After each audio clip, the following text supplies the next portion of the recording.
Assalamualaikum warahmatullahi wabarakatuh.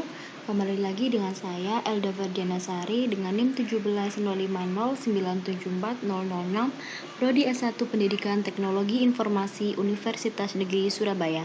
Kali ini saya akan membahas mengenai perkembangan teknologi GSM.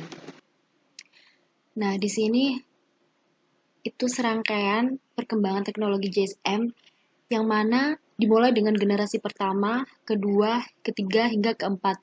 Dan saat ini sudah dimulainya dengan generasi kelima, yaitu di sini sudah terlihat kecepatan antara ke generasi selanjutnya itu semakin tinggi. Pada generasi pertama, kecepatannya di 2,4 kbps, lalu yang generasi kedua 64 kbps, generasi ketiga 2000 kbps, yang generasi keempat sekitar 100.000 kbps. Nah, untuk generasi pertama yaitu generasi pertama ini diperkenalkan mulai tahun 1970-an. Lalu yang kedua, teknologi 1G ini atau generasi pertama ini bekerja memanfaatkan transmisi sinyal analog. Lalu dua contoh dari pengembangan teknologi nirkabel pada tahap pertama ini adalah NMT, yaitu Nordic Mobile Telephone, dan AMPS, Analog Mobile Phone System. Dan ukuran ponsel IG1 generasi pertama ini tergolong besar. Ini contoh gambarnya. Jadi bentuknya tidak sama dengan ponsel saat ini yang sangat kecil atau yang sangat fleksibel untuk dibawa kemana-kemana. Bentuknya sangat besar sekali. Lalu kemunculan teknologi generasi pertama ini sangat besar sekali perannya dalam mendorong pertumbuhan pasar telepon genggam. Dikutip Kompas Tekno Break Hubu. Jadi pangsa pasar telepon genggam saat itu tumbuh dari 30 menjadi 50% dalam tiap tahunnya. Bahkan pada tahun 1990, pengguna teknologi generasi pertama ini di seluruh dunia hampir mencapai angka 20 juta jiwa. Lalu kita lanjut lagi dengan generasi kedua. Ponsel yang menggunakan teknologi generasi kedua ini mulai diperkenalkan pada kurun tahun 1990. Ponsel sudah menerapkan teknologi ini bisa digunakan untuk berkirim dan menerima data dalam ukuran yang kecil. Teknologi generasi kedua ini utamanya dibuat untuk layanan suara dan koneksitas data yang cenderung lambat. Pemutakhiran pada jaringan ini kemudian memunculkan istilah 2,5G dan 2,75J. Istilah 2,5G ini mengacu pada teknologi komunikasi 2G yang sudah dikombinasikan dengan General Packet Radio Service atau GPRS. Lalu generasi 2,5G ini generasi yang ditandai dengan adanya GPRS dan pemakaian AHGI. Dan 2G ini sudah menggunakan sinyal digital. Dan secara teori, kecepatan untuk mentransfer data menggunakan teknologi ini bisa mencapai 50 kbps. Lanjut lagi, ini sudah mulai generasi ketiga, yakni muncul pada tahun 1998. Dan teknologi komunikasi generasi ketiga ini disebut juga sebagai mobile broadband pertama. Sebulan itu muncul karena kemampuannya mengakses internet dan bisa digunakan sebagai pengganti koneksi internet melalui kabel. Ditandai dengan kemunculan teknologi UMTS atau Universal Mobile Telecommunication Service.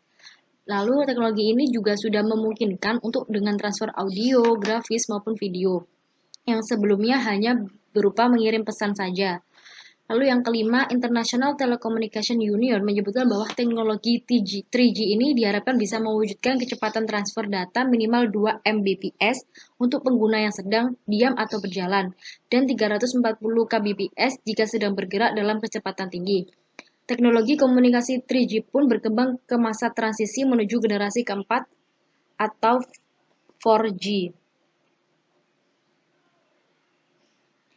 Untuk teknologi 0,35G disebut juga sebagai High Speed Packet Access atau HSPA. Pada tahap ini, kecepatan transfer data meningkat dengan batas maksimum unduh 14 Mbps dan kecepatan unggah 5,76 Mbps. Teknologi ini juga kemudian dikembangkan lagi menjadi 3,75G atau HSPA+. Contoh teknologi generasi ketiga itu contohnya WCDMA atau dikenal juga dengan UMTS dan CDMA 2001XAFDO.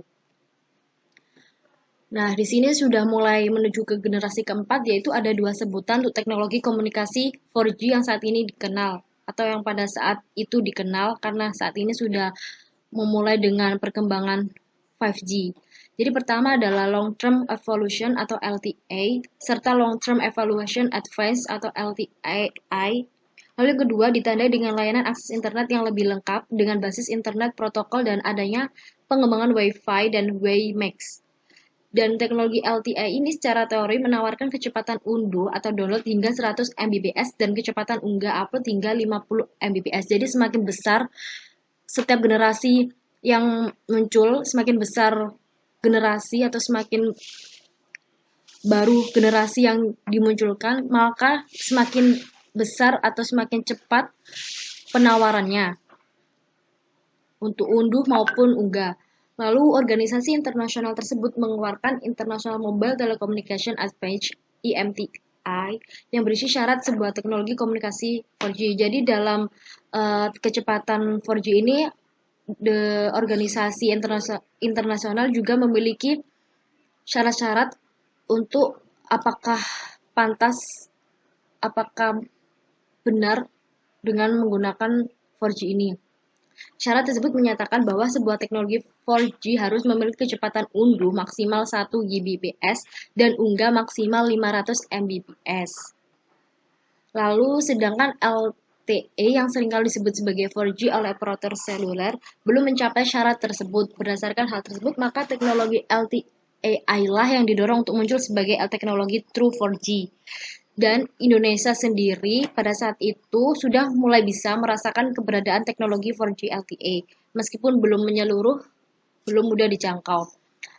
Karena masalahnya pada tahap pertama saja yang digelar di frekuensi 900 MHz. Dan jaringan 4G LTE ini digelar oleh operator-operator telekomunikasi Indonesia seperti XL Axiata, Indosat, serta Telkomsel pun jangkauannya masih terbatas di beberapa wilayah. Dan pengguna internet masih harus bersabar pada saat itu untuk bisa mengetahui seberapa muluskah kecepatan transfer data yang nantinya terwujud di seluruh Indonesia. Ya, setidaknya kecepatan akses yang lebih tinggi diprediksi membuka banyak kemungkinan baru.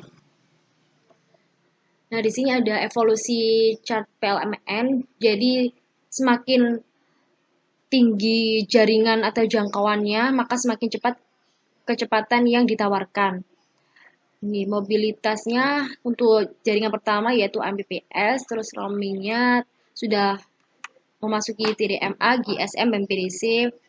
Terus kapasitas kualitasnya sudah memasuki CDMA1 dan medium speed datanya sudah pada kecepatan 2,5G itu sudah mulai CDMA1 hingga GPRS, dan di 3G ini sudah memuat banyak roaming, global roamingnya, CDMA, WCDMA, multimode, multiband, dan multi network.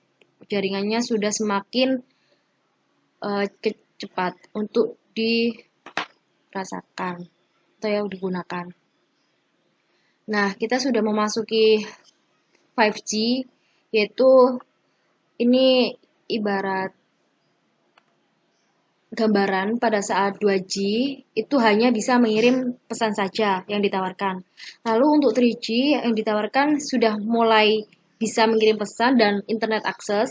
Untuk 4G sendiri sudah bisa menawarkan pesan, mengirim pesan atau menerima pesan, lalu sudah bisa internet akses dan sudah mengirim atau menerima video.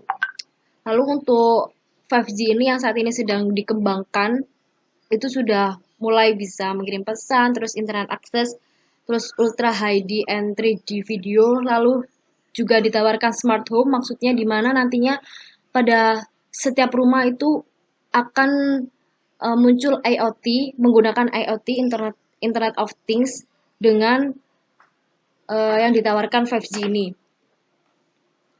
Nah, ini kapasitas yang ditawarkan 5G kurang lebihnya bisa 6.400 Mbps per detik kecepatannya. Jadi sangat cepat sekali. Lanjut. Nah, di sini 5G juga menawarkan berbagai tawaran. Ini ada mobile broadband-nya, lalu ada dense crowd of user-nya, dan di sini ada IoT sensor network dan IoT control network yang ditawarnya. Jadi 5G ini menawarkan very high data rate, jadi kecepatan datanya itu sangat tinggi sekali, lalu ada kapasitas yang sangat tinggi dan bisa diandalkan ketahanannya serta keamanannya juga. Lalu di sini latensinya sangat rendah, maksudnya latensi di sini jeda waktu yang dibutuhkan dalam pengantaran data dari pengirim ke penerima. Jadi semakin tinggi jeda waktu, maka semakin lambat penerima merespon perintah dari pengirim. Nah, sedangkan 5G ini menawarkan latensinya sangat rendah. Lalu long battery lifetime, jadi masa pakai baterainya itu bisa dibilang cukup lama ketimbang generasi sebelumnya. Lalu di sini ada massive number of device, jadi bisa menawarkan sejumlah perangkat yang besar. Lalu ada mobilitasnya juga sangat tinggi. Sekian dan terima kasih. Semoga pembahasan singkat mengenai pengembangan GSM pada saat mulai generasi pertama hingga generasi kelima yang saat ini sedang dunia buat. Semoga bermanfaat buat kalian semua. Wassalamualaikum warahmatullahi wabarakatuh.